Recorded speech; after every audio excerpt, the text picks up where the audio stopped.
अस्सलाम वालेकुम and welcome to my channel cooking with Lali. I hope आप सब ठीक ठाक और ख़ैरियत से हैं। आज हम बनाएंगे श्रिम्प मसाला यानी कि झींगा करी। बहुत मज़े का बनता है, आप ज़रूर ट्राई करें इस रेसिपी को। तो चलिए इसको बनाना शुरू करते हैं। तो एक पैन लेंगे और उसमें ऐड करेंगे 1/4 कप ऑयल। ऑयल जब गर्म हो जाए फिर आपने 2 मीडियम साइज़ की प्याज ऐड करनी है। उनको आप स्लाइस में काट लें। इनको इतना फ्राई करना है कि प्याज का कलर जो है वो चेंज होने लगे, ट्रांसलूसेंट सा हो जाए और गोल्डन ब्राउन हो जाए। इसके बाद हरी मिर्चें ऐड करेंगे 2 से 3 अदद। 1 टेबलस्पून यहाँ पे मैंने ऐड किया है गार्लिक का। 3 से 4 अदद मैंने यहाँ पे टोमेटोज ऐड किए हैं यानी कि टमाटर।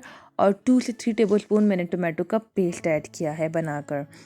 इसके अलावा इसमें हम ऐड करेंगे 1 चम्मच भर के नमक का। अपने टेस्ट के अकॉर्डिंगली आप जो है वो कम ज़्यादा कर सकते हैं। 1 टीस्पून जीरा पाउडर ऐड करेंगे और 2 टीस्पून हम इसमें ऐड करेंगे धनिया पाउडर का।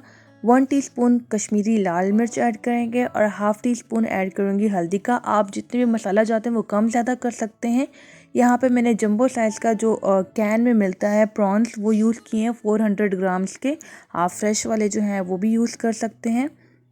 अब आपने इनको अच्छे से मिक्स करना है कि जितना भी मसाला है वो प्रॉन्स को अच्छे से लग जाए। इसके बाद आपने जो है थोड़ा सा पानी ऐड करना है और इनको 20 to 25 मिनट के लिए आपने पकने के लिए रखना है। प्रॉन्स जो है वो थोड़ा सा टाइम लेंगे सॉफ्ट होने में और पकने में।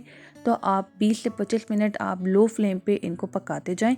बेशक ढकना रख दें। उसके बाद 20 से 25 मिनट जब गुजर जाएं तो फिर आप इनकी अच्छे से भुनाई कर लें। तब तक जो है प्रॉन्स हमारे अच्छे से पक जाएंगे। बस आप जैसे ही देखें ऑयल जो है वो थोड़ा सा ऊपर आने लगा है तो यहीं पे प्रॉन्स हमारे रेडी हो जाएंगे।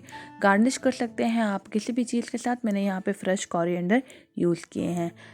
ये बहुत हेल्दी फूड है, बहुत हेल्दी रेसिपी है। आप ज़रूर ट्राई करें इस रेसिपी को। अच्छी लगी हो तो मुझे कमेंट सेक्शन में ज़रूर बताइएगा रेसिपी कैसी लगी है। और जब ट्राई करें तब भी ज़रूर बताइएगा। मुलाकात होती है नेक्स्ट वीडियो में। अपना बहुत ख्याल रखिएगा और चैनल को सब्सक्राइब करना ना भूलिएगा और बेल आइकन को ज़रूर प्रेस कीजिएगा। अल्लाह हाफ़िज़।